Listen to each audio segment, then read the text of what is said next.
6 for the EV, riding around my city. You should come right with me, yeah. Feel me if you hear me, sip water like a fish, sip box water to the gillies, yeah. This a new way, this a takeover. Do it for the future, time to get a world a makeover. Time never stops, know the timing is not. Time to clean up the block. Streets been a mess, how can I breathe? Smoke in the air, pure gasoline. I see.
Back up in the building. We Talk Hawks TV. We Talk Hawks Daily post game live. Y'all know what time it is.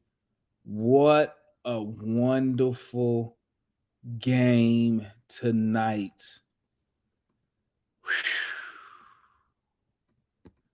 Man, we needed a game like that, man. We needed a game like that so bad. I'm telling you, man. Bro. I can't even remember last time we had a game like that, to where from the beginning you were just like, oh, we won this game. Bro, this game to me was over in the second quarter. This game was out in the second quarter. I'm like, oh, this is a wrap, bro. We killing these cats. And just, man, you know, guys, because you know what, man? Let me tell y'all, let me keep it real with y'all, man. I did not feel like coming in here stressing tonight, man. I really didn't. I was tired of hooping and hollering. I've been hooping and hollering all day in New Pack City about the Hawks. And I was just like, man, I would love a game. I love if we just win this game and not make it a drama game, none of that. And that's what they came out and did, man. The boys played amazing, bruh. I can't even remember the last time we shot this good with everybody playing. We was killing from 3 tonight. I'm like, damn, everybody hitting. And it's something, man, we needed that, man. See, now this is something as a team, not counting anybody from the front office, because they ass just gonna mess stuff up. But this is something right here as a team you can build off of, man. Like, okay, we can build off of this. We can build off of this. Bruh.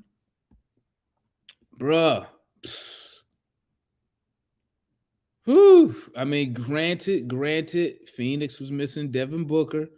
But you know what, guys? Y'all know my motto. It's not my problem. I don't care. You know, I do not care who they have, who they didn't have. That's on them, because when we down players, no one shows no love.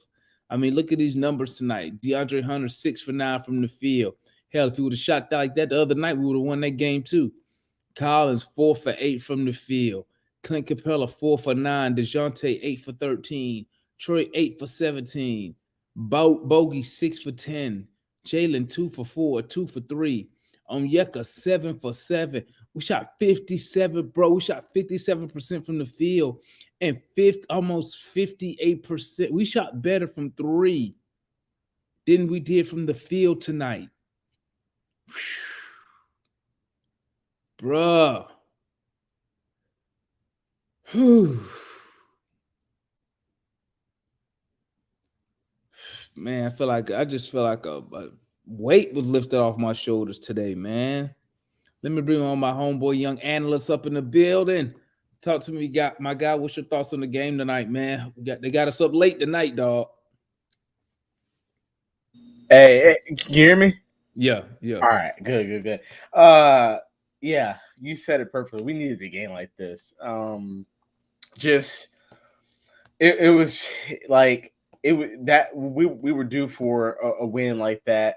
I mean, well, we just controlled the game, and we were able to just put it on cruise control, like no worrying. Like we were up by like 26 to 20 to 30 points, and I was just like, okay, I can sit down this game. I gotta stand up, and I can sit down this game. So this one, man, and I understand, it's like a weight just lifted off because you needed one like this. You needed, and plus, I think it's going to help the guys just be more encouraged that, hey, listen, we can do some things when we're taking smart shots and when we're in a rhythm. Because I thought that we were in such a rhythm tonight. I mean, like these numbers are just insane. Like Bro, it's 50% from the crazy. and Bro, we shot better from three than we did to the field. We shot exact 57%. exactly. And Crazy, it's man. and we only went to the free throw line 11 times tonight. They went to the free throw line 31 times, and we still won by 32 points. And then the rebounds, we were +1 there, and then assists, we were popping that ball out more, 10 plus rebounds. Everyone on our team was a plus on the plus minus. This was just one of those games, man, that you just look at, and basically everyone tonight shot efficiently. Everyone tonight shot efficiently. From everyone that played, DeJounte Murray, absolutely just efficient game. DeAndre Hunter, we found. I think he felt pretty bad after the last game as he should have. But listen, he came back and 6 for 9. If we can get that on a consistent basis, that can help us. I don't. I say it sometimes, we don't need everyone to be superstars. If you can play your role, then you get games like this. John Collins, 4 for 8. That's 50%. He was letting that 3-point ball fly tonight. But the biggest thing with me for John is the blocks. Three blocks tonight. Big blocks. It was just, and then Trey, he didn't shoot back. I think he shot 47% from the field. So, and then the biggest thing hit for him, surprising me, 3 from 3 Hell yeah. tonight. Taking only 3 threes and making all 3 of them. So that was good. Bogey, like I'm hoping that this is the end of that slump. He played amazing tonight. That's the Bogey that we need. When Yeka was there tonight, Capella, he was really good tonight. I mean, the whole team tonight, and I'll even give Nate credit. He had those guys ready to come out and play tonight. We just controlled the game, and Phoenix looked like they were going to come out and try to play on their pace, and nope, didn't happen. And we came in, we took that one, and we needed this one. On a really tough road stretch. Heck yeah, man. Listen. It's games like this, man, that makes me wonder. I'm like, why the hell? Now, obviously, we're not going to shoot. I'm not being, I'm gonna be realistic. I know we're not gonna shoot no 57% Right. every game, but I'm like, why we can't come out here and shoot? Bro, we hit a season high. I think we was at 19 threes, I think. Did we finish with 20? Let me see. I knew we was at 19 at one point. Let me double check. We finished with Total made threes. yeah, It was 19. 19 threes, bro. The 19 most threes. we made all season was 10. And we beat that in the first half. Mm-hmm. And that 3-ball, not being able to shoot the 3-ball efficiently as a team has really hurt us on the offensive end. Mm-hmm. Tonight, when the three rolling, man, we just look unbeatable. But I mean, obviously, you're gonna look unbeatable shooting that high percentage. But being the fact that we haven't hit more than 10 threes all season is telling. The fact that um man, I only really can hate on the three ball. That's all I can really hate on. If we could find a, if we could just bottle some of this Yeah, and and take it with us, at least out of absolutely, everything, at least take the three ball with us, man. We'll be absolutely, we'll be a completely we'll be a completely different team. absolutely. But I But just we could bottle 57% for three. bro, Man, please. bro, let me tell you something. Man, listen, even Trey Young with the long threes tonight, he even at least he even took those at a good time. We was up 20 something. So he Right. don't mind one, and he only took two, and he made the first one. So I was like, yeah, he probably gonna shoot it again, which I understand.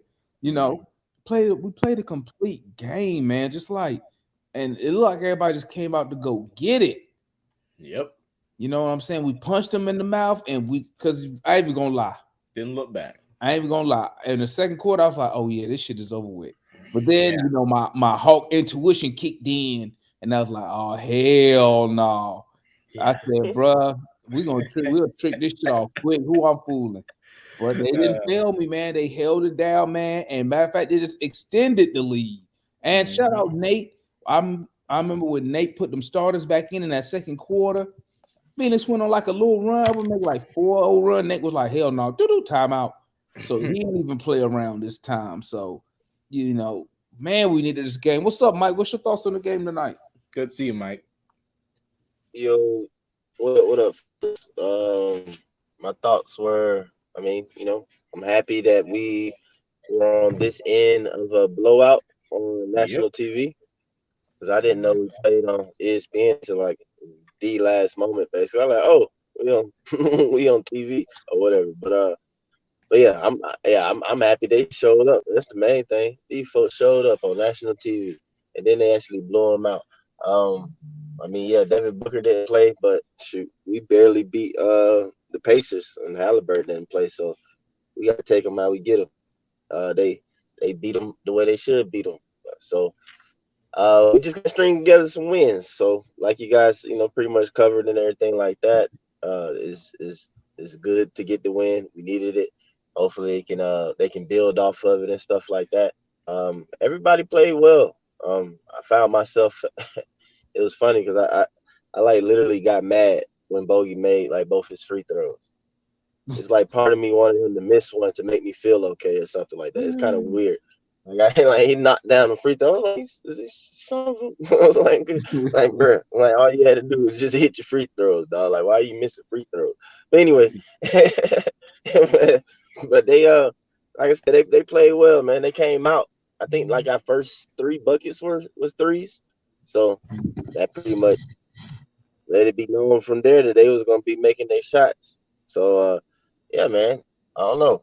Uh, Hopefully we can bottle it somehow. Mark Jackson said that a couple of times and everything like that, bottling what they doing tonight and be consistent. That's the key with this team is consistency. And then I mean that's really the main thing, consistency.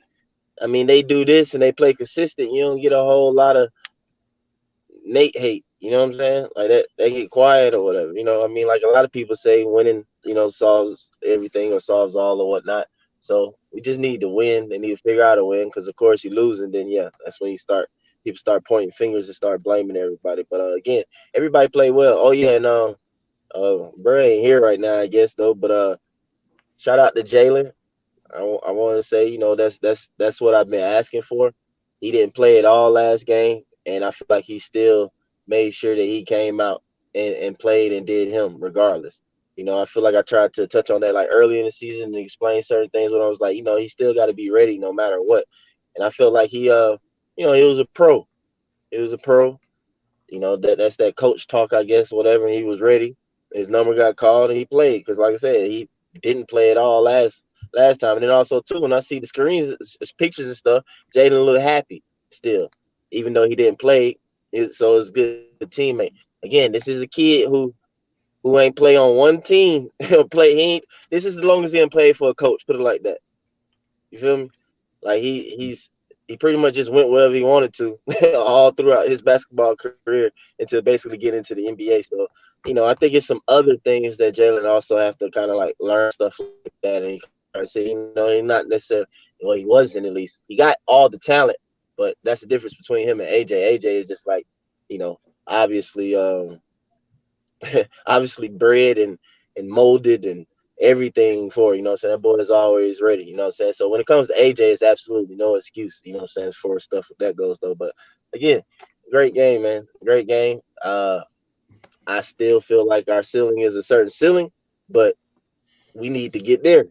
Because when we've been playing, we was on the pace of being out of the playoffs. So hey.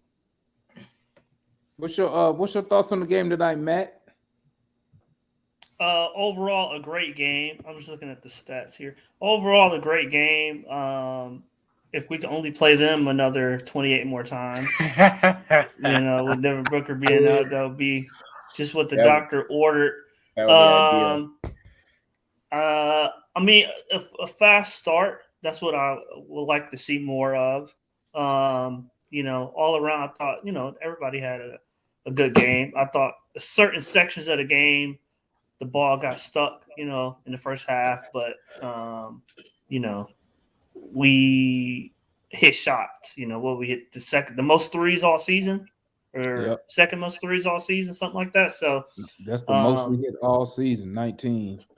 Yeah. So I mean, that's what I said. I a lot of times, like, we, as long as we play decent defense and we make shots, we're talented enough to win a lot of games.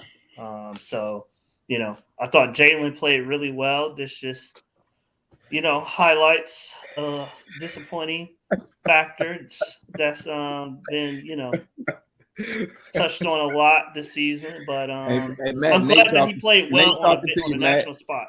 Huh? Nate talking to you. Oh, yeah. I would not be shocked if he get benched on Friday, though. Talk about consistency. You need it all the way top down, as they say, Mike. You need it from top down.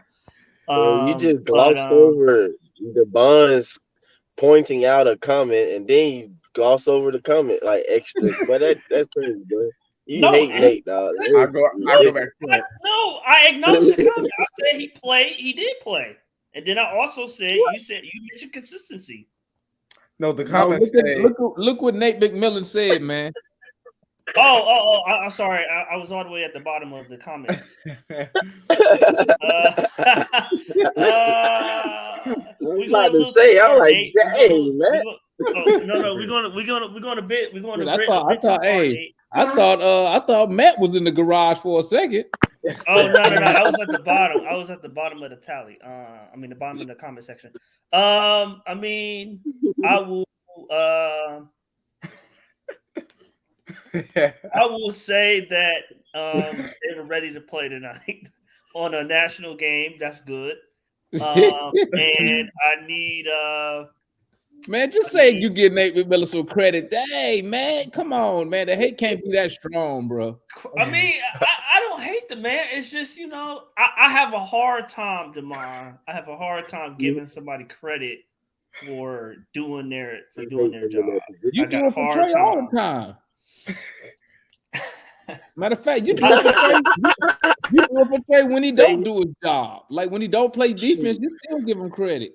Man, you give him more than Trey's credit. Everybody he like, Double O, JJ. Who else? Who else he give him that credit? They do the most, just one play. Matt gonna focus on that one play and give them all their credit in the world and why they need more time and everything. I had tweeted something earlier about the Sacramento Kings being 9 games over 500. It's a 12-game improvement, and we're only 50 games through the season. If we were trending that way, I'll give the coaching staff a lot more credit. But 26-26, I'm saying he don't get flowers from me, not yet. John, why you sitting there looking like a grumpy old man, bro? We just beat these boys by about 30. 40, really? Oh, hell no. I'm supposed to be in bed, man. John, you see Bogdanovich tonight? Oh yes. I did. And it was. hey, Look, what's your man, favorite term? I ain't got no liquor left. I don't have a drop of liquor left because, man, this man is as schizophrenic as Carrie in that high school movie. I don't know whether she gonna dance with me or cut my damn throat out. I don't know. This man, oh my God. But and to Matt's point, now Matt, I'm gonna defend you tonight. Oh, thank you. That did not require a coaching job. Tonight did not require a coaching job. If you shoot like that, Are you serious? Whoa. Are you if for real? You shoot like that, if you shoot like that, you make a coach's life easy. You make a coach's life easy shooting like that. Come on now, talk to me. Talk to me now. You make that coach's life easy as pie. Y'all sitting up here, y'all just got them by 20. Then you get them by 30. Then you get them by 40. But if we would have lost by 20 or 30, we would have blamed the coach. Yeah, well, no, I wouldn't have. That's you. Oh my God! At the end, you know, I had to do you like 75, do 85 downtown. Then, but hey, no, you gotta get credit, man. Listen, if Matt can get credit to Nate McMillan, it's hope. Listen, it's hope in the world, man.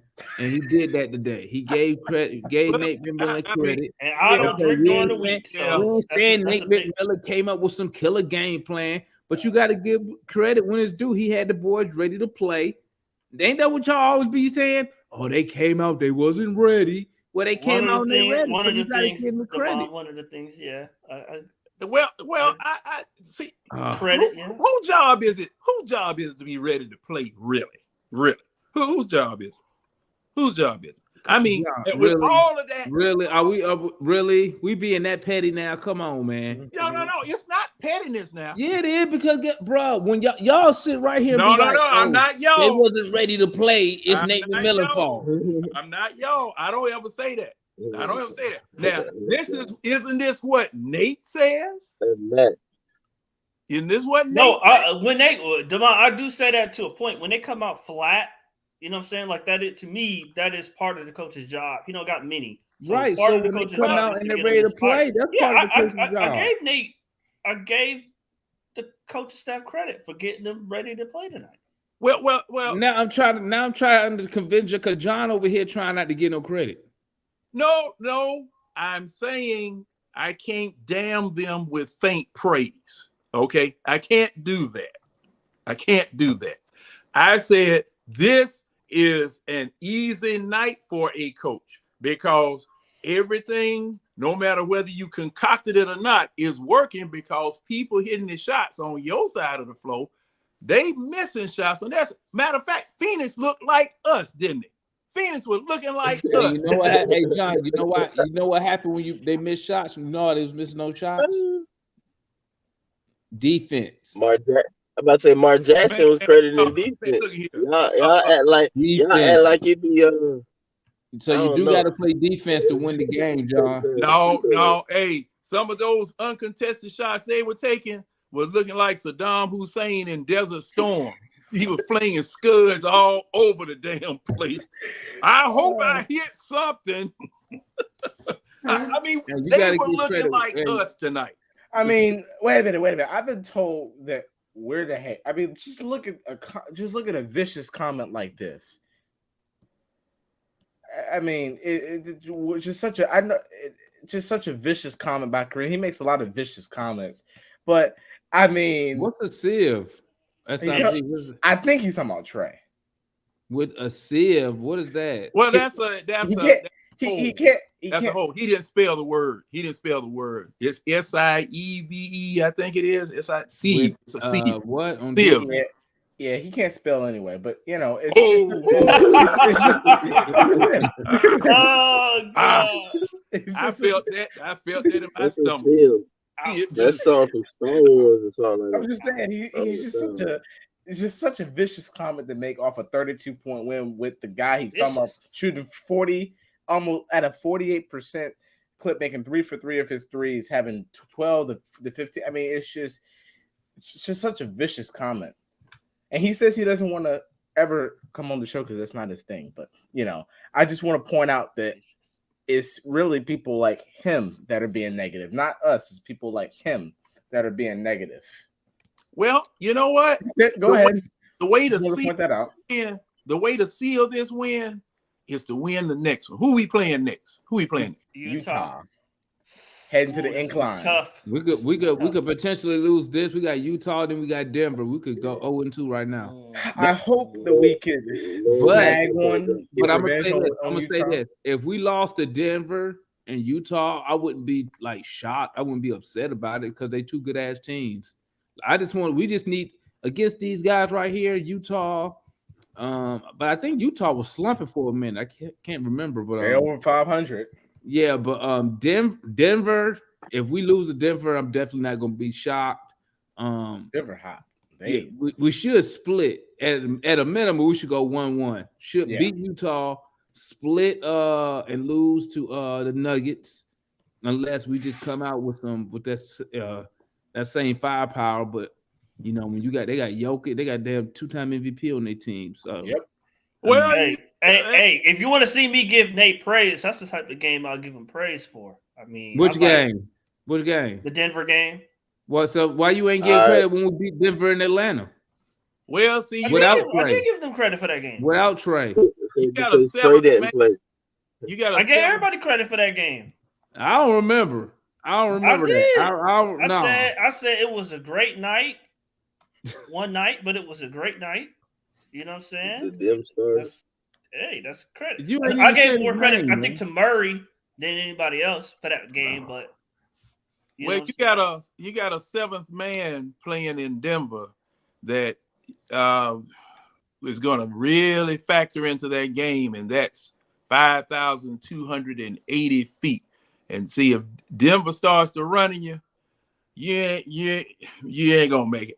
You ain't gonna make it. I expect them to lose that one because now I don't trust.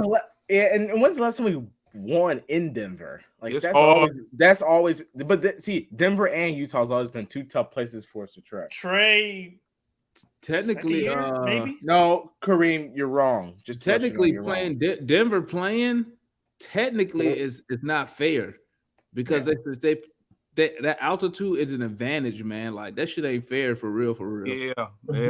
Because once you get climatized, being 5,000 feet, bro.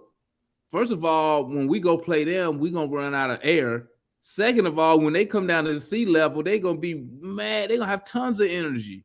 So hey, Damon. Hey, y'all. This is you right. It is an advantage. They 23-4 at home. Ooh, yeah. Bro, I went to Boulder. Me and my wife went to Boulder.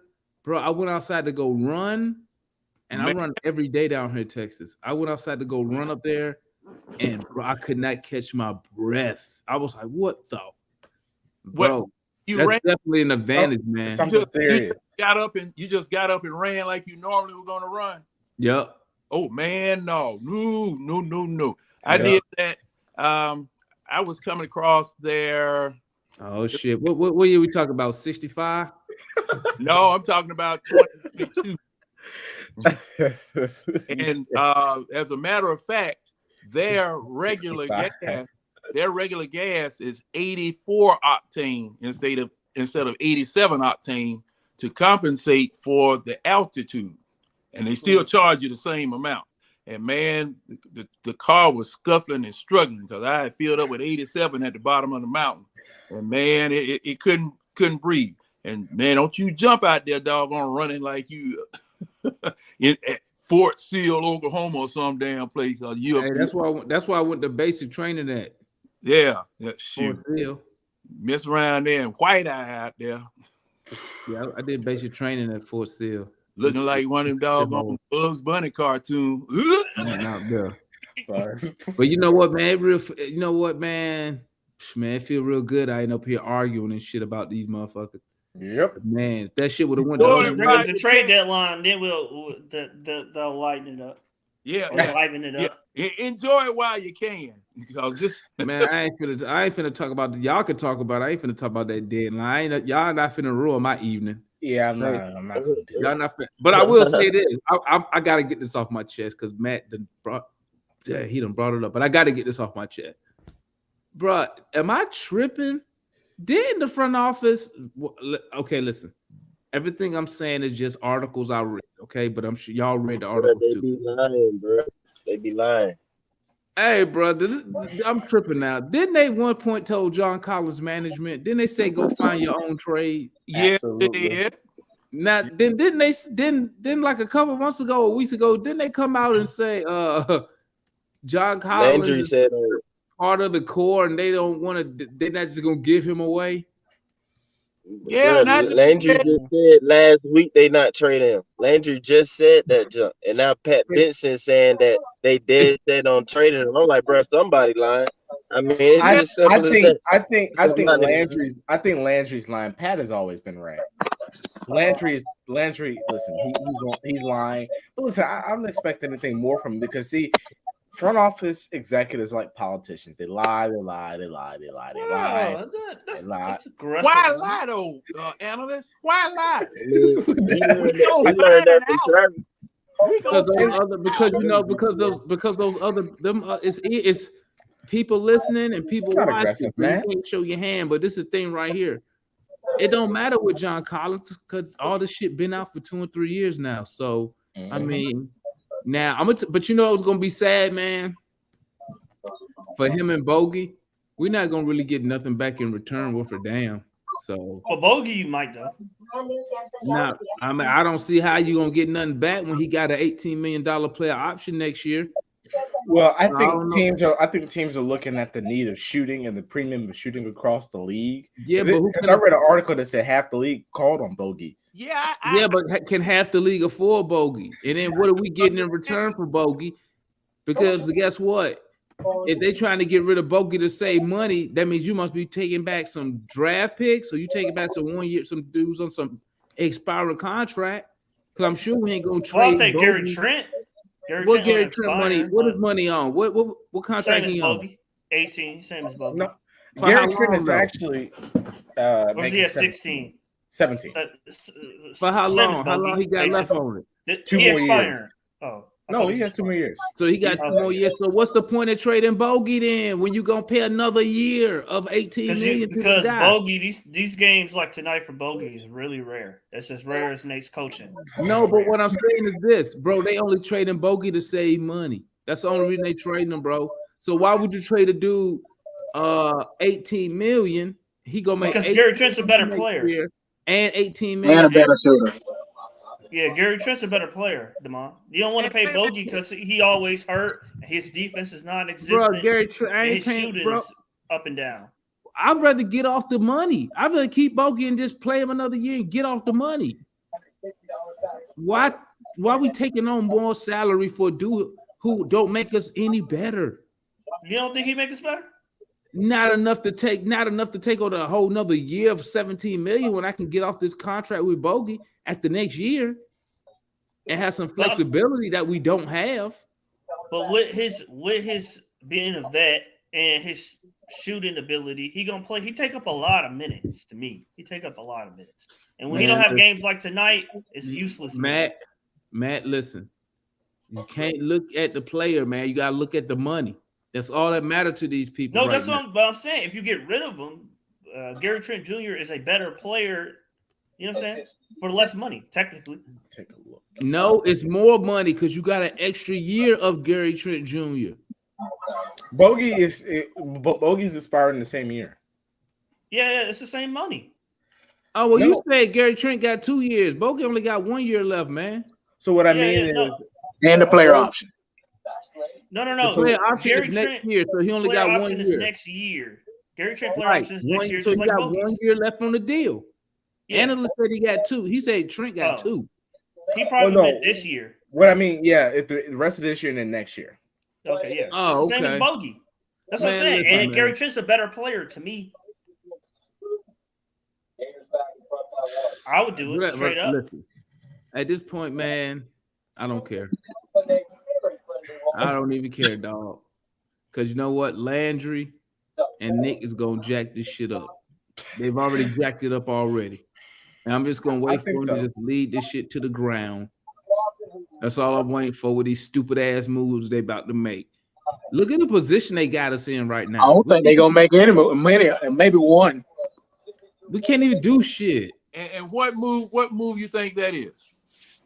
I mean, I think they're just gonna do one to say they did something. I don't know specific. I don't think John going nowhere. Bogey might. I don't know. Hey, you see that Gerald, right there? Hey, real quick. You see what Gerald said, Matt? Well, Gerald, Nate loved to play AJ at the 3, which he's not. He's a 2. But since Nate loves to play AJ at the 3, I would put Gary Trent at the 2 and have AJ at the 3 coming off the bench for Hunter. So that's how I would do that. I just want to say, I hope whatever they smoked in Portland to make them shoot like this, they bought enough for the rest of the season. No, hey, all that's gone, bro. All know, all that gunji is gone. We are in Atlanta. It's the first day of Black History Month. They had to bring it tonight. So. Well, I tell you what, they bringing it in the wrong city, Matt. Well, hey, you know we only we only 2 games above 500 at home. Wow, that's terrible. And 2 below on the road, so 500 mid. Extremely mediocre. Yeah, we are what do they call? We mediocre. We mediocre. Hey, and I want an analyst's opinion. They said that Quentin Snyder, his people put out his price tag is $10 million. Come here, Atlanta. I would pay it. You think they'll pay it though? I would pay it. I would pay it. Look at John. Look at John. But will they pay? I'm saying, is that high for a coach? Yeah, I think it's high. That's high, considering he ain't won nothing. Oh yeah, okay, yeah. But I'm looking at the type of coach he is, and I think that if he come, I truly think we can win a championship if he's the head coach of the team. I believe that. But you might be right, analyst. But see, this is the thing. This is the thing that I'm thinking about. Anybody, man, he ain't right. And plus $10 million. I mean, I only asked it's not like it's coming out of the cap. It's almost triple what Nate make. That's what I'm asking. Well, he's nowhere, and they don't even want to pay him. They don't even want to pay him to leave. Nate is nowhere near the coach. You paying Nate 4. It's almost Quinn triple. Snyder ain't won nothing, man. Come on, what you talking about? Like Quinn Snyder coming here with some type of resume or something? He's had multiple 50-win seasons. Yeah. I need more than that. Utah was the most winningest team in the past 6 years. Let me Google something real quick. Quinn Snyder, coach Utah Jazz, Western Conference Final trips 0. No, I think no 0. That's what Google told me. Google just said 0. Is Google correct or wrong? But I'm looking at the philosophy in the system that he's going to hold up. Let me here. Google something else, analyst. Quinn Snyder, coach Utah Jazz with 2 All-Star player, a defensive player of the year, Western Conference Final appearance 0. Well, listen. So he's had top talent and they got nothing out of him. No, the talent is not top. You telling me Gobert not top talent? Defensive player of the year numerous times, not top talent? But that's not good enough when you don't Donovan Mitchell, not top talent. You have multiple defensive liabilities on the perimeter, and Joe Ingles, Bojan Bogdanovic, Donovan Mitchell, and then you have Mike Conley who listen. But everyone watched Game 6 of the Dallas and the Jazz series. He drew up just such a beautiful play. If Bojan makes the 3, they win the game. They go into Game 7. He missed the 3, they lose. Look, he's a very good coach. You said, listen. He's going to implement if we get Quinn Snyder, I believe that. And I'm asking you, I'm not moving off of that. What on his resume says championship? He had 2 legit all-star players and all NBA players, and he couldn't get it to the Western Conference Finals. What makes you think this guy? The West was so tough. The West was so tough. I mean, you look at the teams they play. Coming up with every excuse in the book for this guy, man. Okay. Now you look at the teams they played, though. Analyst, now that you brought that up, They end up going against a 2-time MVP. Right now, we would be 8th in the West versus where we are in the East right now because it's flipped. The East is a stronger conference this year. The East, you got a log jam of 31 and 34 Past couple of years.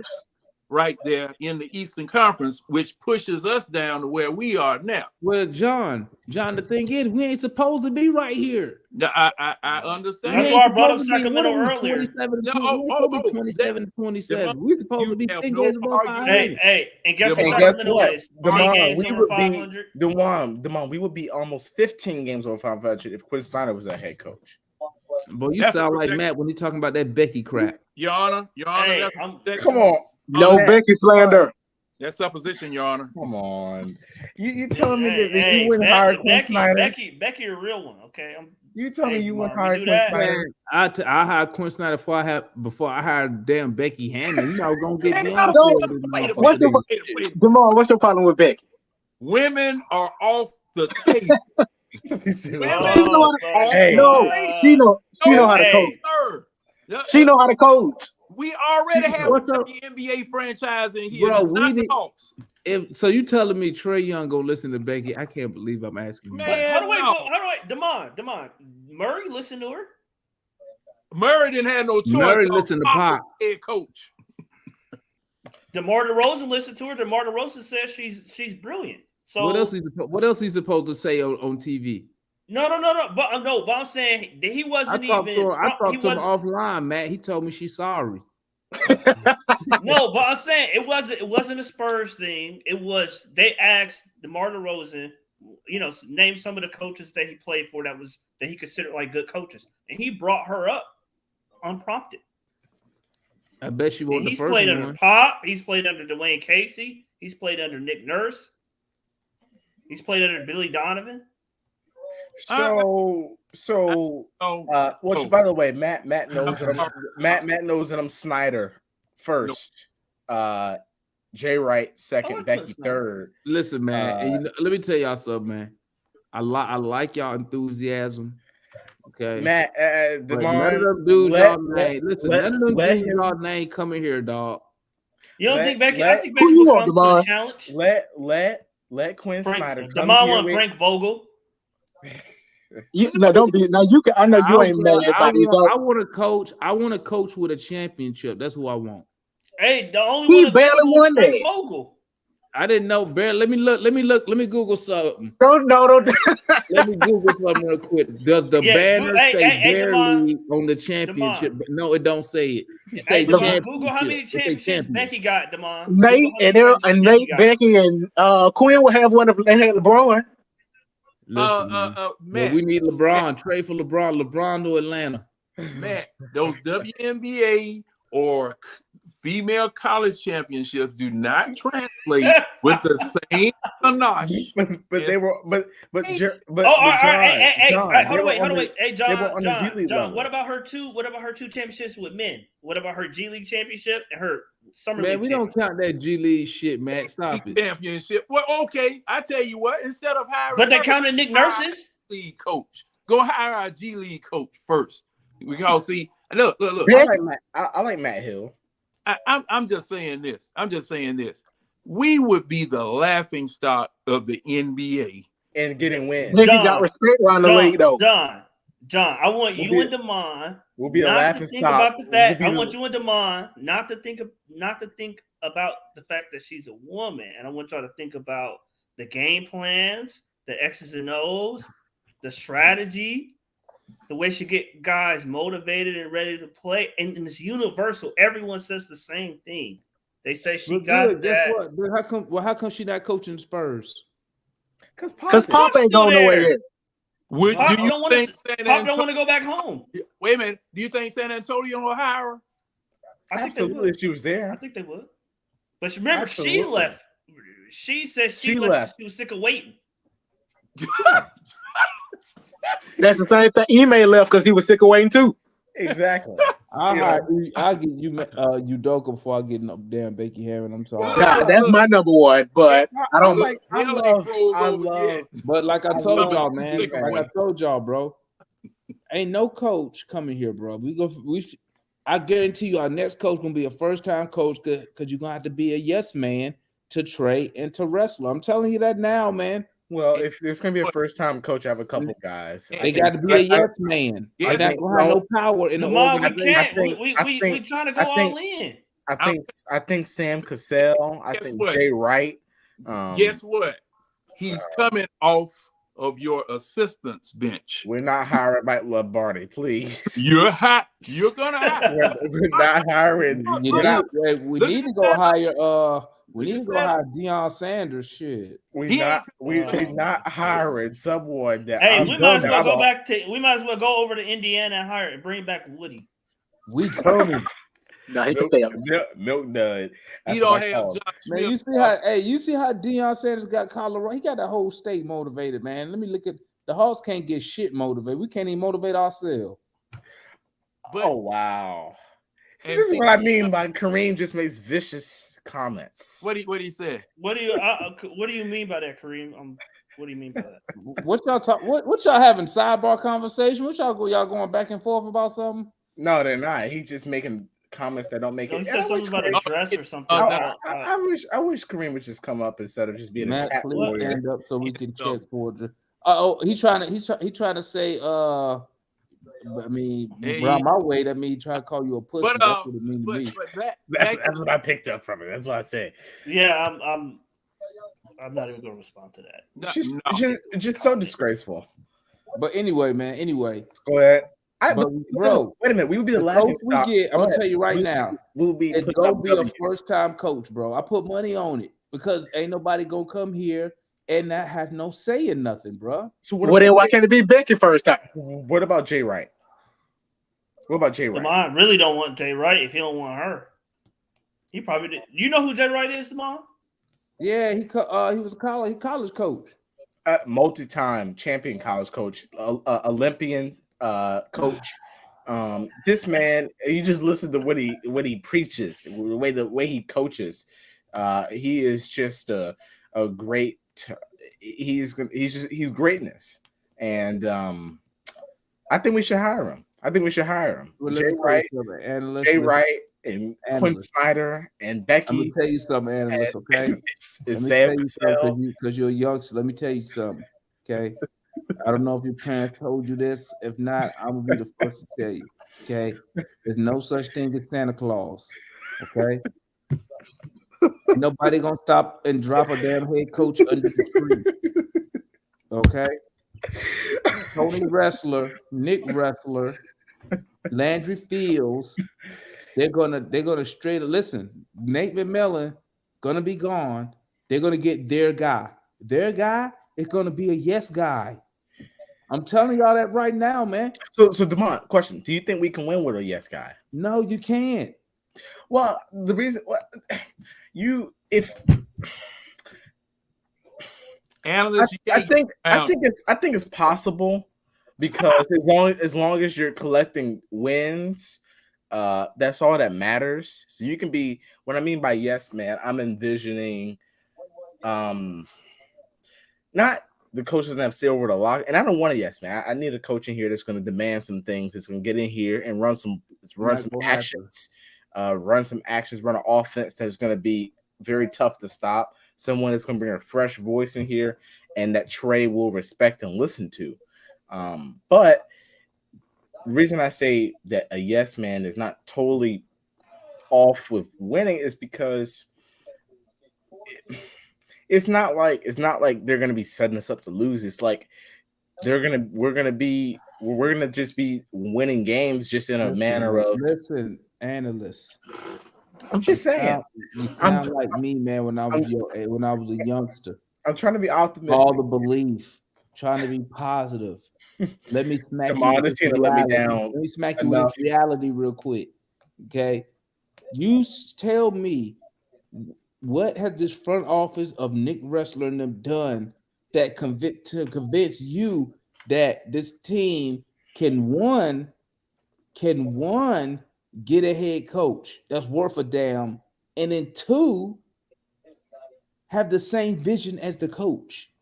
What have they shown you, bro? They can't even fire this. Well, I don't believe in them, but I'm just, I'm a believer in God. So, hey, Santa Claus ain't real, but God is, They can't even listen. They won't even fire this guy. Yeah, listen, I was trying to keep it optimistic, but listen, Do y'all hear me, Pharaoh? I don't Matt, think y'all we're hear gonna- me? These dudes I mean, can't I even think. fire the current head coach because Well, I they mean, that's suckers, that's dog. PR and political, but I With think all with the next coach, the they will be aligned with the next coach. with That's what I'm all the saying. rumors and I can't stuff see going them around, getting. I can't see them they getting probably gonna have to hire a good coach Demond. You because they talking don't want about a everybody still talking about it. champion? Quinn Snyder. Demond, you talking about a champion, but a lot of them guys are stuck in their ways. They're old school. You know what I'm saying? Like, if you can find one, like they're stuck in their ways. They're old school. They're very systematic and methodical. Like, you got to get somebody that's new age, that's new school, as Mike was saying, more modern. Wait, what is Steve Kerr? I think he a mixture. No. But when he got there, how old was Steve Kerr when he got to Golden State? Wasn't he like 45? Steve Kerr is riding the wave. Steve Kerr ain't doing nothing.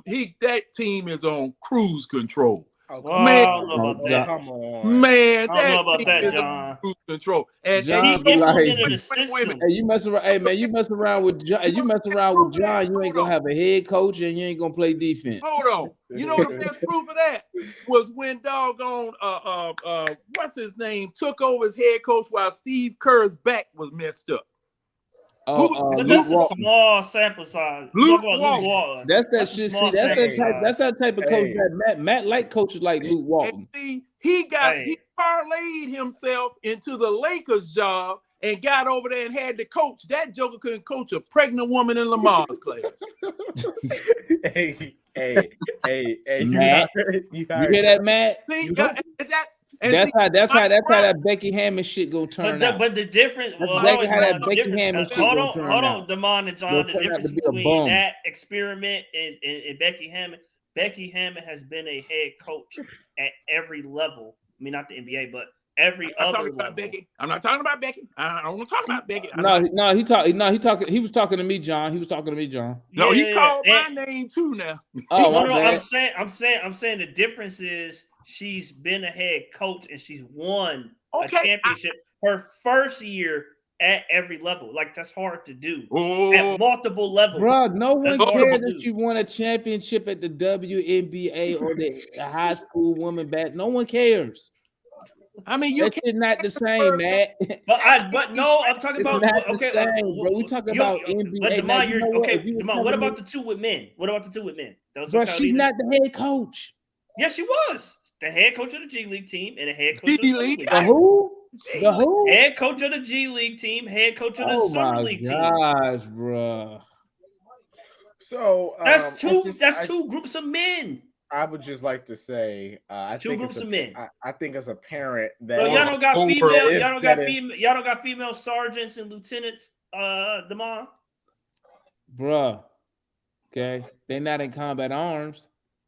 They in support. Battlefield. You ever seen a woman in the infantry, Matt? Huh? And you never will see one. They try to put them out there. They don't want to get out there, man. That infantry shit. They talk that shit. Hey, we can do it too. Women, we can do it. Then they ass gotta go out that motherfucker. You gotta be out that bitch and you out that bitch for 30 days with no shower, no nothing. Oh no! Oh God, no! Wait. and I don't want to sound. I don't want to sound. We got female police chiefs and all that stuff. Yeah, wait. That's because the police, they don't do shit. Okay, they don't do nothing. They fake the funk. They be fraud, man. Like, they be giving the police, man. This was fun about the police, right?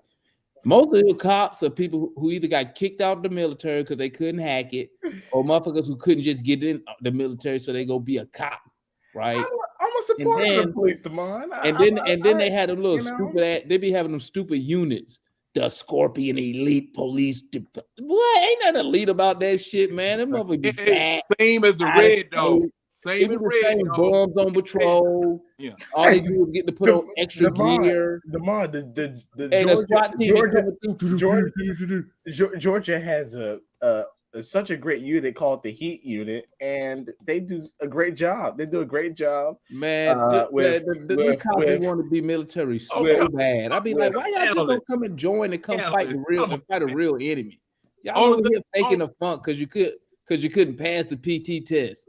Man, y'all stop it. Only thing the Heat Unit does, they love to drive the black cars. They be fighting each other for driving the black car. They ain't no real elite unit. They can't even run. They out of shape as hell.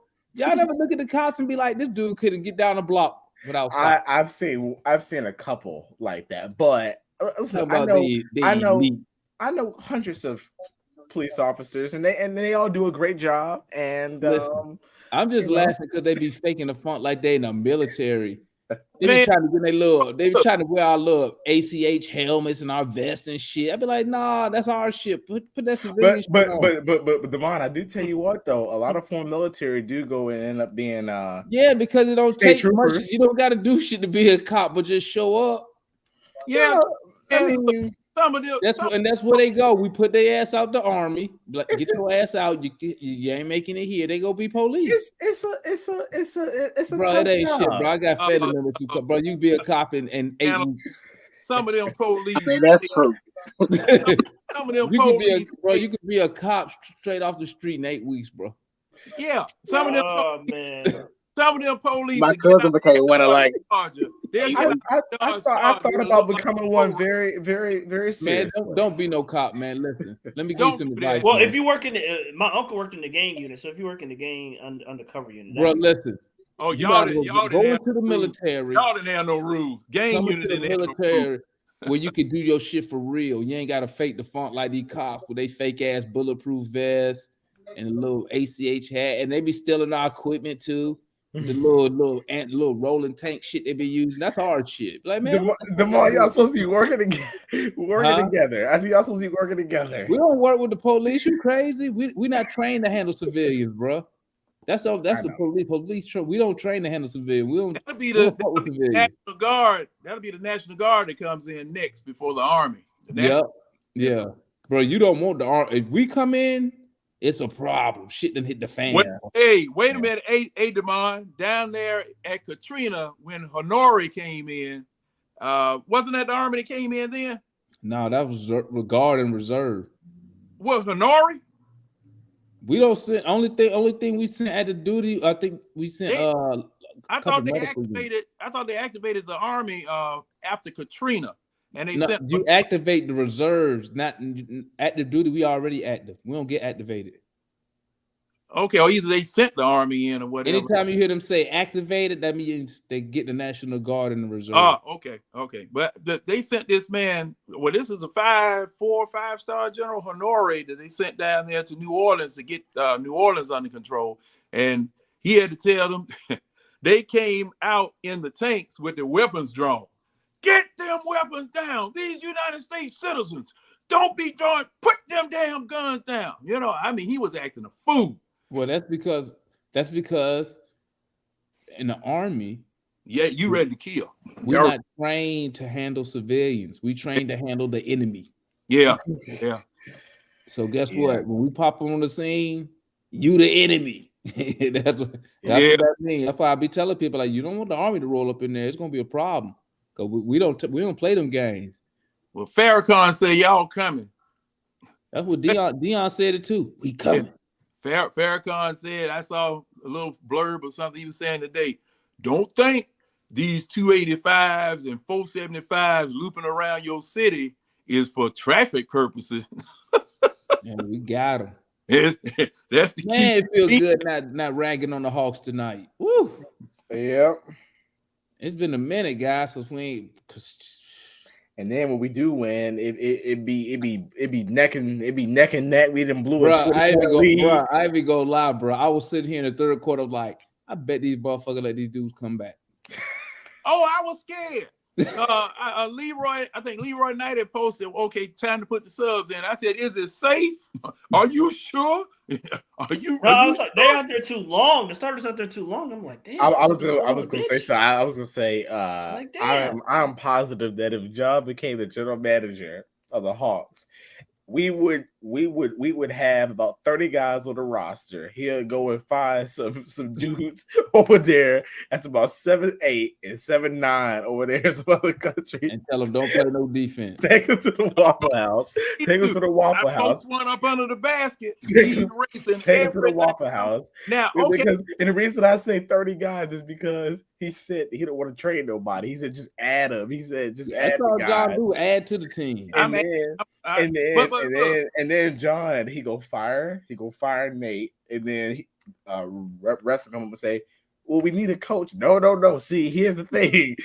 We need no coach when you make the basket.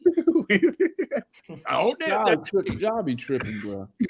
Yes, I do, because I've been watching this team way longer than any one of you. You think y'all done something. John be like, y'all done something. Shoot. John be like, you know why we won, right? Because we made baskets. I'd be like, yeah, that's what we're supposed to do. Yeah, that's the point. That's the point. But you got to stop the other teams from scoring too. No, hey, you know what? There is a such thing as self-check. What? There is such thing as self-check when you go up there and you just miss it. And that's what I was seeing tonight. That's what you saw tonight. No. We had good defense tonight. All right. Now, we need to watch a game together one time. I watched the game in the garage. See, that's why you didn't see all hey, well, maybe next John, one of these, I'm gonna watch it with Gerald and Mike one of these days. I'm gonna convert them over to modern basketball. Maybe next year, because I spent another dime this year on the Hawks, but maybe next year we can do that thing where we were all trying to go to the game, so that way we can get our live reaction. This year should be good because the tickets should get cheaper after the All-Star game when these dudes battling for 10th spot. Hey, you can still move down, can't you? Buy a cheap ticket up top and move down. I don't think you can do that. Oh man, that's what I used. They got people. I mean, you can only go as far as that first level. As long. Matter of fact, no. I don't think you can get because they got people that. I've been to a couple games this year. I always sit right behind the goal, right over that little private lounge that be serving all them free drinks. And it's right there at the Hawks bench, and it's a good view because I'm watching Nate too. And I swear, last time I went, that dude didn't move for about 7 minutes. I was like, I should throw this drink at. Watch did he move? He don't have no power. Can't tell nobody what to do. I'm gonna put next game. I'm put some clay over him and make a sculpture. I'm gonna come out there, man. I gotta catch me a home game this year. I'll probably come out there like in April, near the end of the season, when hopefully these tickets cheap. Hey, the tickets gonna be like $75 by then.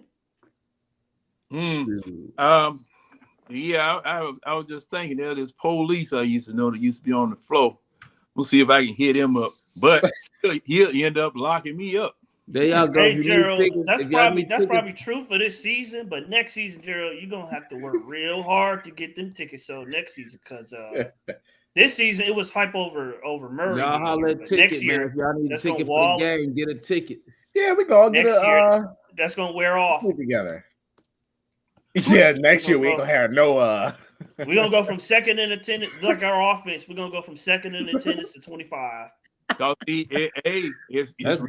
That's good because I mean the tickets should be cheap. It's real easy to happen. But fellas, I gotta get up, man. I gotta go to work tomorrow, man. So y'all stay up, man. Y'all hold it down, man. Salute to the chat. Salute to Matt, everybody on the panel, John, analysts up in the building, Mike. Right. Y'all stay up, man. Hawks with that dub tonight. I can go to bed without tripping. But first, let me hit this garage up. I'm gonna holler at y'all, man. All right. Take it easy. Gerald said, John then left too. Gerald said, Alice, sit behind the Nate bench. You'll really be able to know what he said. He asking his son, "What's for dinner after the game?" That's what he asked. This what, hey son, what's for dinner?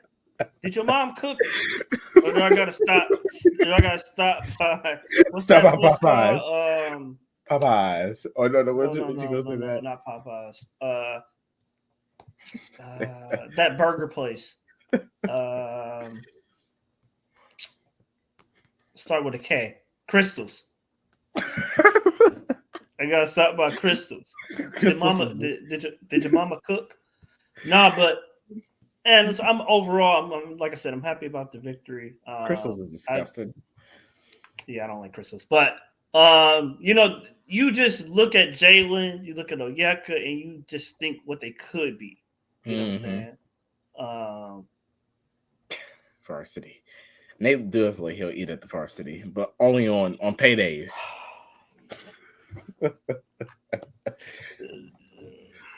I doubt that, Nate. I doubt that. Nate, like he would eat Arby's and get the roast beef sandwich. I don't even eat at Arby's, man. Whatever I eat at Arby's, I'll get. Ain't no White Castles in Atlanta. Yeah, I don't. Yeah, Nate must have got that from Indiana and be having it delivered. You know. But Nate, like, he'll stop by Popeyes and get him some dirty rice and about a 30-piece chicken, 30-piece chicken with an extra large sweet tea, extra sugar. And then he'll get him a couple pies and have grease all over the steering wheel on the way home. walking in the house with a chicken bone in his mouth, and then his wife's like, "You didn't bring me nothing home to eat." We'll see. Gerald said, "I don't think you'll change your take on that, but you'll have more respect for the coach." I mean, yeah, I know how an NBA coach. I know how a real NBA coach operate, Gerald. So I think I'll be disappointed if I went to see Nate in person. You know what I'm saying? Who you see in person, Matt, or who you sit next to? I've seen Phil Jackson in person. I've seen Rick Carlisle in person when he was with the Pistons back in the day. Rick Carlisle, very accomplished, very detailed. He came in winning 50 games, like his first season. He came in winning 50 games. You look at how Mike Brown coaches, the attention to detail, the emphasis on the fundamentals. He got them 10 games over 500, 9 games over 500, a top 3, top 4 seed in the West. And Sacramento just a year ago was the abyss, in the NBA. You sent your players there for exile. But now, he got them in the top 4.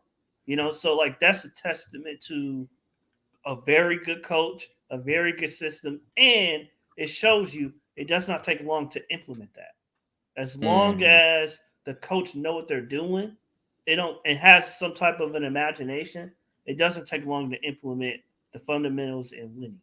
He's instilling that already, and he's only been there 6 months.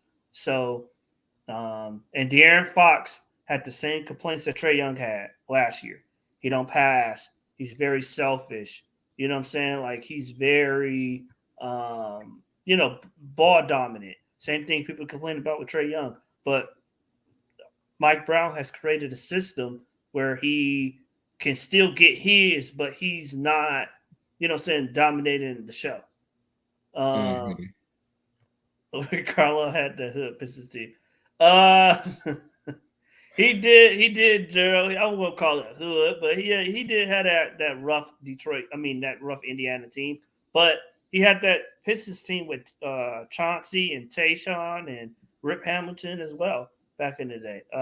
Antonio Dice on that team, or was it Carlos Williams? I think it was Carlos Williams. He had a team, but he still came in with a system. They had a very defined brand of basketball. They had an identity, something we don't have. And that's what I'm saying, Gerald. Yeah, I've been behind the bench in finals, in the 2004 finals. I sat behind the Lakers bench. Mm. You know what I'm saying? Like I know what real coaching look like, and I know what we're getting. We're getting the off brand most Huh. nights.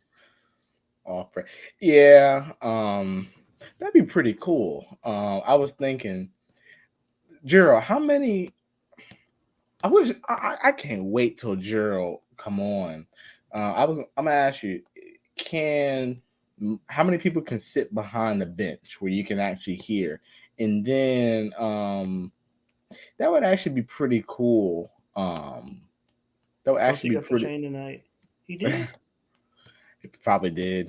That was probably all his doing. No, And you see, Monty Wood. You know, Monty and Nate are like best friends. yeah. And you know, we play the same way they do. That's why we taking on them stupid twos. Like we got a Devin Booker and Chris Paul, and we don't. You know what I'm saying? Like, you know. But Yeah. tonight is a night of joyous celebration and Mhm. of positivity, effervescent energy, right? So, uh, you know, but Yeah. I just want to see what Nate is going to do in Denver. Can he take this and Utah too, really, because Utah kind of beat us up the first game, you know, earlier in the year. So can he take this and sustain it? That's the word of the day is sustainability. You know, can Nate sustain this? Now, I mean, obviously, you're not going to win by 40 every night, but can he sustain the ability to get off to a fast start and the ability to maintain good basketball for 48 minutes? Yeah. Okay. Oh, Gerald said drop the link. Okay. Gerald, I have said ain't nothing like being in a timeout. I mean, Gerald, This is like I exactly said, why I don't. I've sat behind benches for in college. Chapel Hill, I sat behind the bench. So or close to the bench. So high school was sat directly behind the bench. Doing player development stuff. So I have been in timeouts. I have been in film studies, all that stuff, and I Yeah. know the attention to detail that goes into that, and I know the preparation, and I know Gerald, back on. I know what that looks What's like, up? Gerald, and we're lacking in a lot of those segments. You Hey, freeze I on. had There you go. There you go. I got a few minutes before I got to feed my daughter again. Had to get on, Mhm. man. Hey, we whooped their ass tonight. Hey, we sure did. We whooped their ass tonight. Hey, what you was asking analysts about the bench? So, how many seats is there like behind the bench? Is that something that me, So, you, Matt, Damon, and so technically, there's like 20 something seats where you're technically behind the bench, like the first row behind the bench. Mm-hmm. It's like I think the whole row is like 26 seats or something like that. But you got to be sitting. It's like 6 seats where if you sitting right there, you're literally a part of the timeout. Oh, Like I don't know if I'm gonna send it in my in the group chat, and you'll see me when I went to the Wizards game in Washington last season, mm-hmm. and I'm like in the timeout with them. Damn near. I know them too because it's cheap in Washington because that trash No, they I put out paid there. like no when it don't matter No, when you not for your sitting in. seats. Oh yeah. You could have paid. I think like to get in might have been like $3. Like you could have said nosebleed for $3 that game. But yeah, the team being bad, that don't matter when you sitting on the floor. Those seats gonna hold their value regardless. Okay. So you Yeah. could probably 6 of us could probably sit there. Okay. And then I was thinking, and then you brought up the suite. That wouldn't be a bad idea too. Yeah. I got a buddy of mine.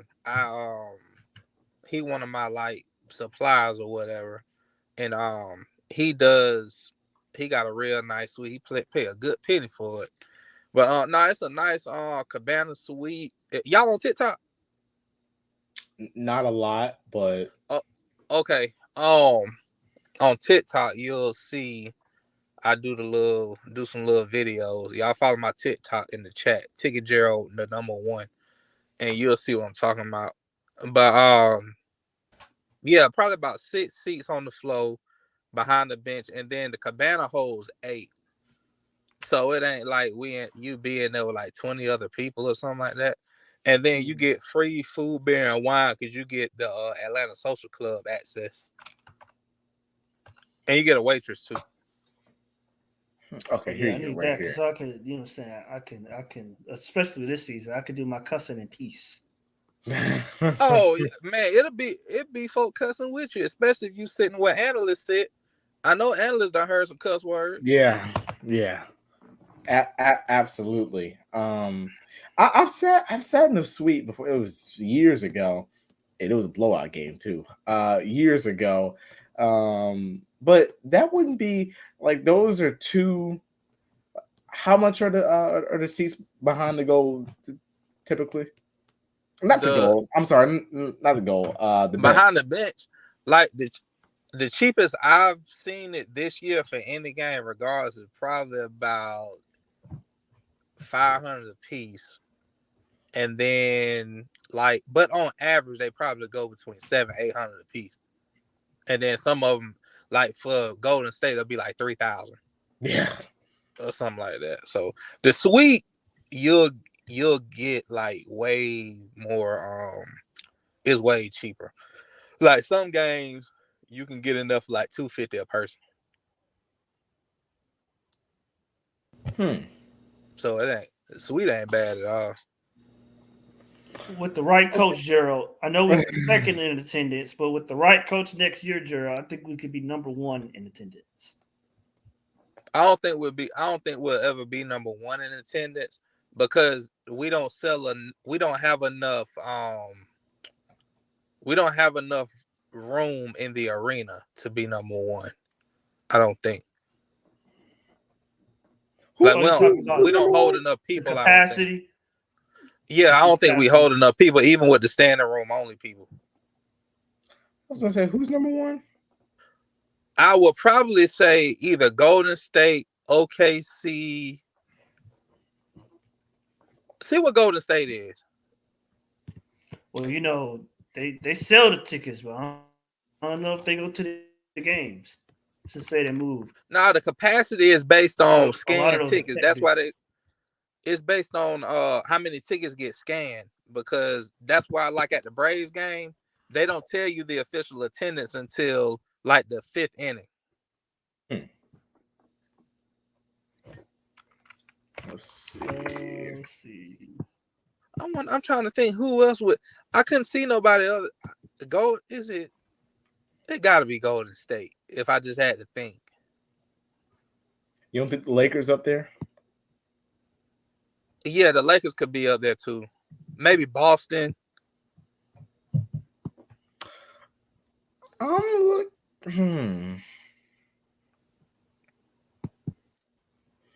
This doesn't say that you got season tickets for $25,000. Who got that? Golden State. Oh, season tickets. 25. Oh, you gotta buy a PSL for them too. Yeah. Yeah. I was like, whoa, $25,000. That's up in there in your neighborhood, Matt. Yeah, that's that Buckhead money.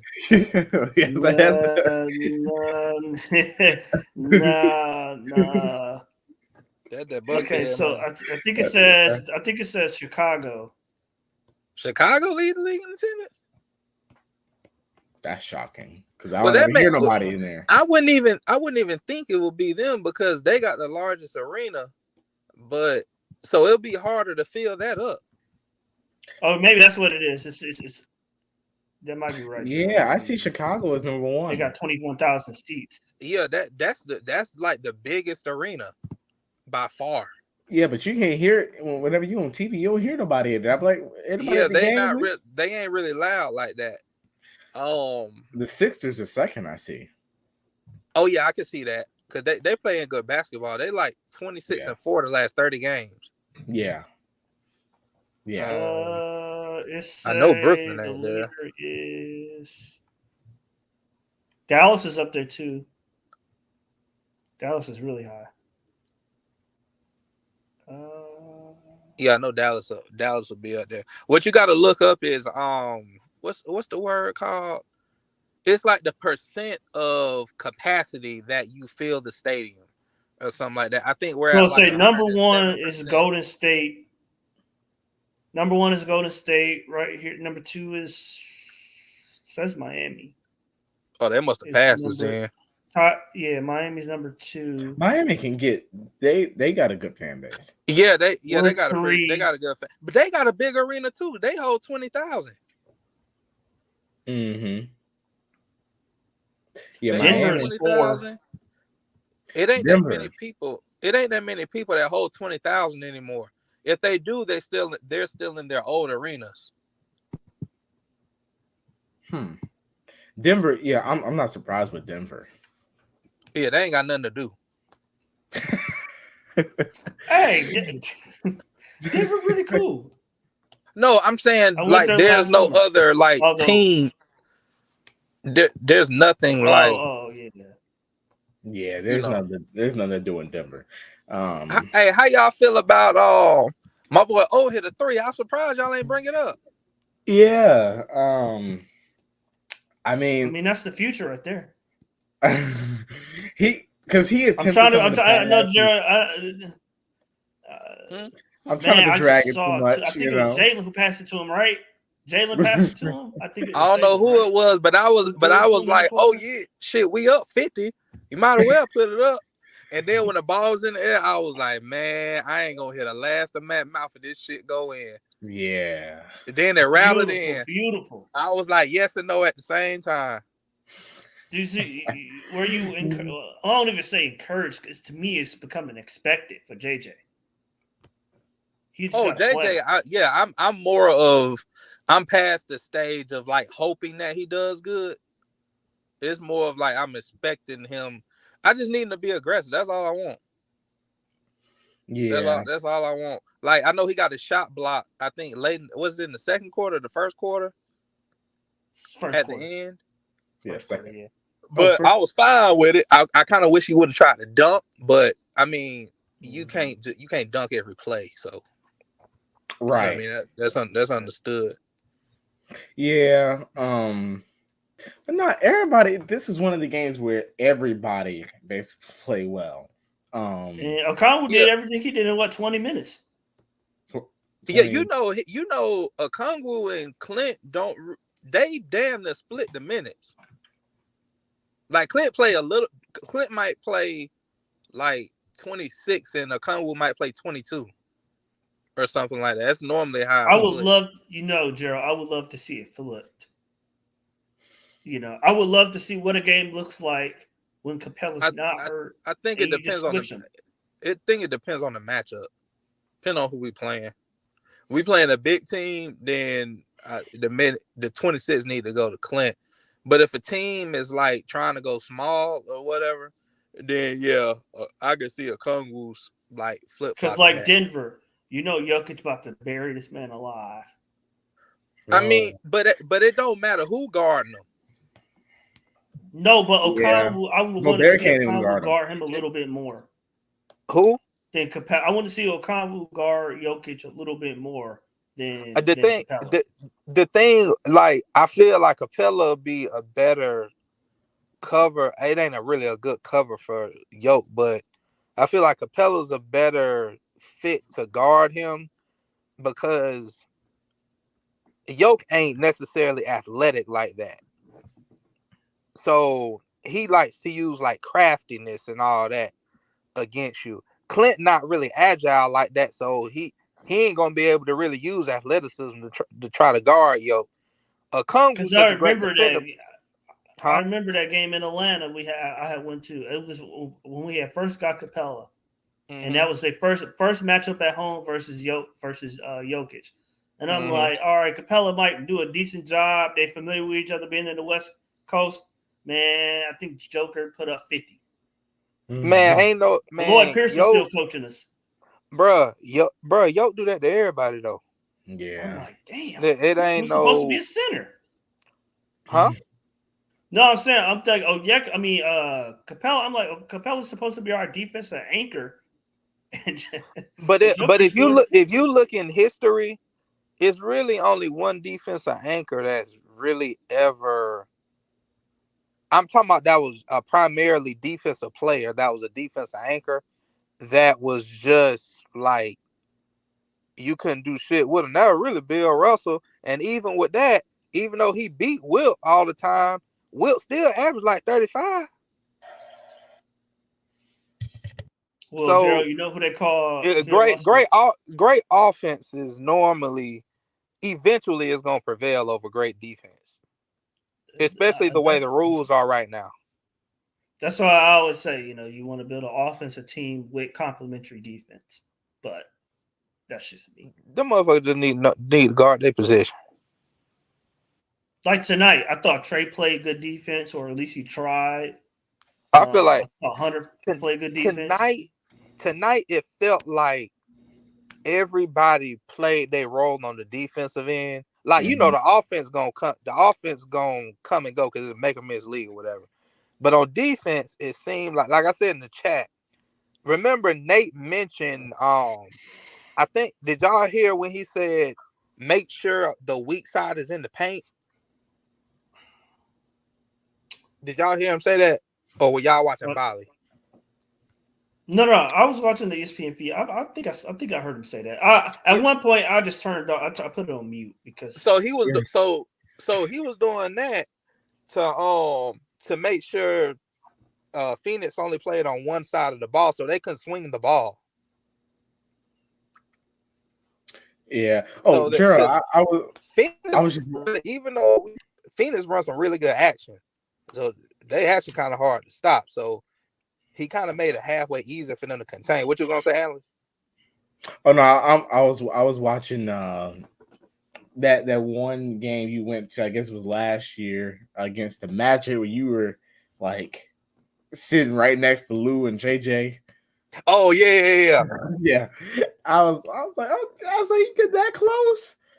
Oh yeah. Joe, you should have told JJ, hey, go bump Nate so he know who you are. Last year they were lost, bro. He ain't had my vouch. He ain't earned my vouch. Oh. You can't yell right there, can you? Yeah. The thing is, you just can't say. You can't yell like a regular fan, or you can't. You got to be particular about what you say. Like, you can still cheer, but if you insulting a player, they're gonna take it more seriously because you have theoretically you're a physical threat to that player because you're in the vicinity. Like a player in the stands got to get past the police. So they don't really like that guy who told LeBron to fix this shit. Yeah, with if you go back to like I think it was 2017, I was actually on the front row, like damn near center court, almost where 2 Chainz sit with his daughter. Let's see. I sat there one time. We still had Dwight. Oh, that was a while ago. Yeah, that was a while back. That's the only time I ever sat like front row. But that was pretty cool. I see you went to a Dallas game in Dallas. How was that arena? I mean, the Cowboys? The stadium, Cowboys. Yeah. Bro. That thing nice. It's nice. Now, I think Mercedes-Benz is better, but their food probably better too. Mercedes-Benz is like that's what I'm saying. I think Mercedes-Benz on another level. It's not State Farm in a class of their own. But for a football stadium that has to cater to double the crowd, or really almost five times the crowd, they do really good as well. and you being able to get on that on-field patio, bro, ain't nothing like that, bro. Oh yeah. I'm about to. I'm The gonna on-field, that, I'm gonna check that out one of these games next year when we got my boy CJ back there at quarterback. I'm gonna definitely go to one of them games. but nah, that it is nice now. It's real nice. Gerald, I wanted to ask you. It's kind of off top. It's off topic. I wanted to ask you how these nights been going with you and having. Bruh, I don't really like. I still get sleep. You didn't fall asleep on her? No, I ain't fell asleep with her. While I had to do something, with her or whatever. But it's more of, it's a different kind of tired. I can't really describe it. It's different when you're tired and you can just go to sleep at will. Mm-hmm. But when you're tired and you see the little sweet baby and she quiet and all that, she looks so harmless and peaceful. 5 seconds later, all that, you like, oh my, you like, here we go. Yeah. That's a good. I'll say the battery. Oh, that's a good question. Nah, State Farm. State Farm number one out of everybody. State Farm, Mercedes-Benz and the battery. Well, concessions, you think State Farm better than the battery?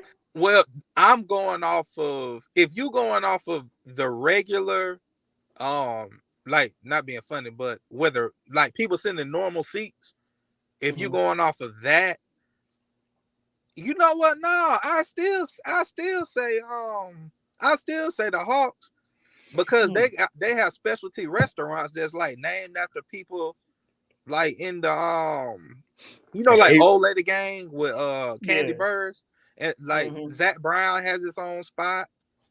Them restaurants in State Farm, that's good food right there. Yeah, State Farm on another level. Now Mercedes, like if State Farm's a 10, Mercedes-Benz is probably an 8, and the battery, I ain't even putting the battery in there. I'm gonna just say Truist Park. Truist Park is good because of the hot dogs, in my opinion. But when you go into that Delta Club, it's just as good as the Hawks, because they both Delta Club, so they serve the same thing. But overall, it gotta be it's State Farm and League of their own, bro. It's only one place I done been to that could even rival it, and it's crazy. It was that Washington game. Washington? When I went to Washington, bro, I was little VIP thing, and the rep showed me around. They got a little thing that's similar to the courtside club that the Hawks got, but it was one area in there, bro. It was straight soul food. I'm talking about, I had collard greens, and they were spicy. Had the collard greens. They had the smoked turkey that's just as good as when you go to the carnival or wherever. The smoked turkey leg, bro. Macaroni and cheese. I'm like, bro, we ain't got this. That's the only thing. What Ted Leon's is doing up there, bro? You know what? That's so crazy, bro. That junk was so good, bro. I mean, I know we got Old Lady Gang, but I was thinking, like, how come we don't got nothing like that at the, we don't got no Busy Bees at State Farm Marine. And then they got what they had some kind of like peach cobbler, peach cobbler hit. I don't even like peach cobbler. I'm not a huge fan of peach cobbler. Hey, but y'all crazy. But that's right up there with banana pudding, like that. Y'all crazy. I love banana pudding. Peach cobbler. That's only one area of their lounge that could compete with State Farm Arena. Like everything else was kind of like, it was cool, but it wasn't State Farm though, bro. Like you can go to the social club, you go to the concert club, you can go in the Players Club, you can go in the Harris Club, and you can go in the Delta Club. That's 5 different luxury areas in State Farm. Don't nobody got that. Don't nobody in the world got that. Yeah. The happiest Yeah, baby what I on like the about block. the renovation is it's not really like a bad seat. Like they're all generally good seats, even in those. That's because they cut it down. We used to hold 21,000. Back in those days with like Joe Johnson and all them, we could hold 21,000. Yeah, That bit used to be loud too. bro. That bit. I went to this wasn't even that long ago, but this tells you a recent. Well, it wasn't really recent. I went to when we played Boston game 1, in the In 08? uh, In 08? oh, Brad Stevens was coaching. Oh, okay. Yeah, I went there, man. That crowd was like, I never felt that. Now, It's only 2 times for after me. COVID, when the fans came back, I went to a game in that Knicks series, the game when they first came back home. Now Yeah, that crowd was there. I got a bit. I got another and then I went to the Bucks when they played game 3. That crowd was there too.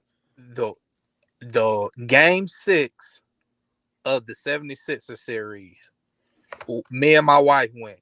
That was the loudest I've ever heard anything in person. Anything. Like, but I think like on TV, obviously nothing's louder than the old Arco Arena. Ain't nothing louder than that. Yeah. With the old Kings, when they used to go at it with the Lakers. But as far as Atlanta goes, when Joe Johnson had dropped, was it James Posey, and he hit that 3 in 08,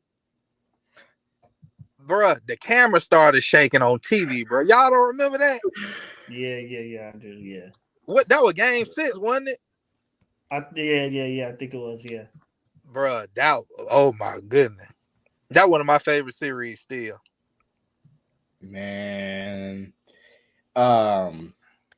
Hey, but that, I'll tell you what, that to me, that Bucks game 3 out of the 3 that I talked about, that Bucks game 3 was probably the loudest, because I mean, I was sitting there. I mean, everyone, I mean, the fans are so engaged, because that was the game that we opened up on that 15-2 run. We blew the lead, obviously because of Trey. Yeah. But we opened up at that 15-2 run. You had guys running around high-fiving each other. It was so electric. And now I look at us with McMuffin down there. You know, people, you know, it's just, you know. Hey, what? That's what I'm hopeful for next year. Like I think we'll get back to, like, it's one thing for people to be there, but I think it's another thing for them to be. I know Gerald say entertained, but not just entertained. Like, it's one, like when you legit, or when you go into a game expecting to win every night, it's a different atmosphere than now. It's like, shit, we might win, we might lose. We might get blown out, or we might blow them out. Like, it's so up and down. It's such a roller coaster that people are in the arena, but I don't know how engaged they are. Yeah. Yeah, and now it's kind of like it gets loud, but it's only like if we in a blowout, it only get loud when we coming back. Like, if we're coming back or we go on like a little run, then it'll get loud. Other than that, it's kind of like, that's why I say it's taken a step down, which is why why I really miss Ryan Cameron. He brought the energy to the building. Oh yeah, this new guy's awful. Not Ryan, not what's his name? Tigger. Not Tigger, although he's in. But they got a new guy in for Tigger, because I think Tigger doing like a movie or something. But that's the dude that be doing the Dream Games. God, man, I was sleep on watching it on TV. I'd be asleep. He is awful. Awful. Damn, he's bad. Yeah, he be like, oh, I don't even know whatever. You might as well go to Georgia. You can go to Georgia State and get a more hype.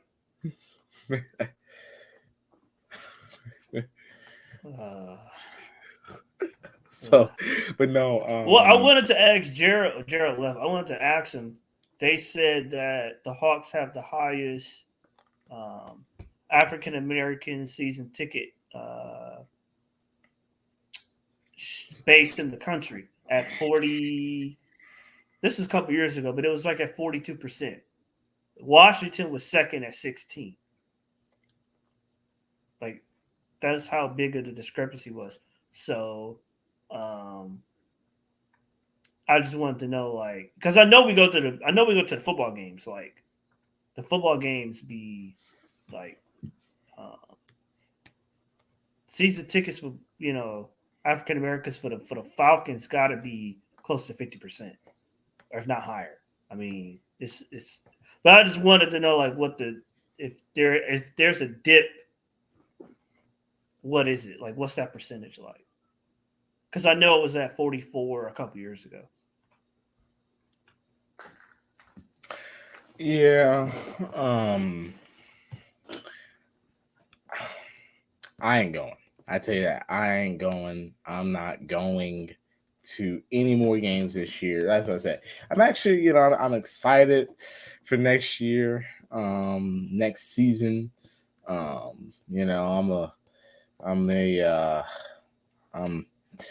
gonna be able to. You hired the right coach. I'm gonna hit up Gerald for them press box tickets. Yeah, we can all get down there. We can get Damon on a flight to Atlanta, and I'll be able to get down there, and Matt right around the corner. So I might move down. I was thinking about moving downtown. I might move downtown. Ugh, gosh. I'm thinking about it. Oh gosh, absolutely not. Absolutely not. Do you think I want to be hearing horns and people walking outside screaming and stuff right now, and cars still going right now? Absolutely not. I can go out and run in the middle of my neighborhood right now, and the village is cool. Like it's lively, but it's not like crazy. So. Well, we could do a meetup in like all of us, like other people come. We could do a meetup in I would say CNN. Well, it's closed now. That's what I was gonna say. It's closed. Usually, like for that, not the Kings game. It wasn't the Bucks game that I went to. I went. Obviously, you can go in there and get something to eat before you go inside the arena. But I mean, I don't know. We'll figure something out. I can probably, once the season is over and next year is upon us, then I can get something together, because that would be, pretty cool. I'm sure a few people from the chat, could show up, and we'll see if Matt is really 6'5" like he says he is. I'll just play it. Oh God, no, heck no. Hey, me and Damon, we the same height. How tall are you? 5'9". Damon's 5'9". Yeah, that's what he said. Spirit. Gerald don't seem too tall. I think Gerald like 6'1". I think that's what he said. 6'1"? I think so. If I remember, I thought he said he was 6'1". I think Mike is the tallest. Mike said he's 6'4". Mike seems like he's tall. Yeah. But yeah, I'm going to Candler Park. That's like 10, 15 minutes. That's on the east side. It's like 10, 15 minutes for me. Maybe somewhere in there. Probably like 12 minutes.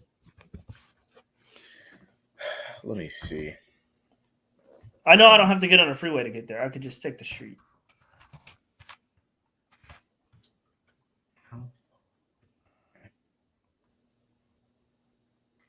I am 45 minutes away. God. I am 45 minutes away from Candler. But I mean, hey, that's better than me having to go all the way to State Farm. I mean, State Farm is a good bit away for me. Yeah, I'm thinking about moving downtown next year. I'm really thinking about it. They got to get a supermarket down there, but they're building a Publix over in Summer Hill. So, like, Matt, I looked at it. I looked at how far I am from your area, and if you thought that drive to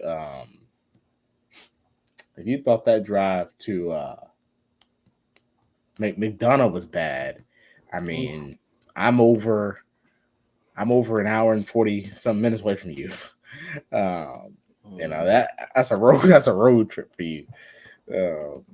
And obviously traffic is just awful all the time. Oh, he said come by the market. I don't know which market, but Kenwood Park. I don't spend a lot of time in that area. I don't. Yeah. Let's see. He said and then Gerald say he stay in Lawrenceville. Oh yeah, that's far too. I'm 50 minutes away from Lawrenceville. Lawrenceville. Everything's far from me. So, because if y'all don't know, Lawrenceville is probably a good 35 minutes for me. 35 minutes. Because y'all don't know, I stay out southeast, pretty deep. So everything's far from me. But he said I'm from Atlanta, but live in Norcross. My goodness, Norcross is far. Yeah, Norcross is what, 20 minutes? It's not that far. It's like we used to play out there with Lithonia for some tournaments. Like I just looked it up for me. Norcross is an hour away from me. Candler Park Market. Let me look that up. Candler Park. Okay, I'm about to end the live, but okay. I had no idea this was here. Let's see how far. Okay, good 53-minute drive.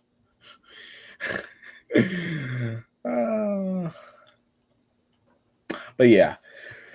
So, anyways, I am So sometime next year, though, for sure gonna have to all go to. And plus, it'd be good. I was thinking, sitting down in the, over there where wrestlers sit or behind the bench. But I kind of want to say it'd be good to all get a suite and all sit back and eat and watch the game together. So that way, Mike and Gerald and everyone can get the new way of basketball. The ball movement, and can hear what I be saying during the game. So, but yeah. But I'm going to cut it loose. We're at an hour 48 right now, so we got a lot of time to spare. But I'm going to drop the link just in case y'all want to come backstage and listen. Me and Matt are probably we'll talk until we have nothing else to talk about. I don't know. Matt got work tomorrow, so we'll see. Yeah, Matt got like 10 more minutes. McMillan, look what he told you, Matt. Oh, absolutely, Nate. I can bring up that sophistication level for you, no problem at all. I could get you. I could get you. I could get you on a 50-win pace. You know what I'm saying? Just listen to me, and we will be on the right track. We'll be shooting more threes, taking less twos, getting to the free throw line more often, playing better connected defense. We'll be speaking out there. And probably one of the most important stats that I look at is assists and passes per possession, which we suck. We're last in the league or second to last in the league in both of those categories. So that would dramatically increase under my tutelage. That's why when analyst becomes the head coach, that's why Matt is going to be right there. That's why Matt's going to be right there. Anyways, I think I posted. I don't think I did it. Let me see. Nate threw me off. I'm going to post the link. And Nate, yeah, y'all have a good night. We will see you guys in the next game, which is, I think, what's today? Wednesday to probably Friday. And hopefully we don't get slaughtered by Will Hardy and the Jazz. Hopefully. Yep, but y'all have a good one.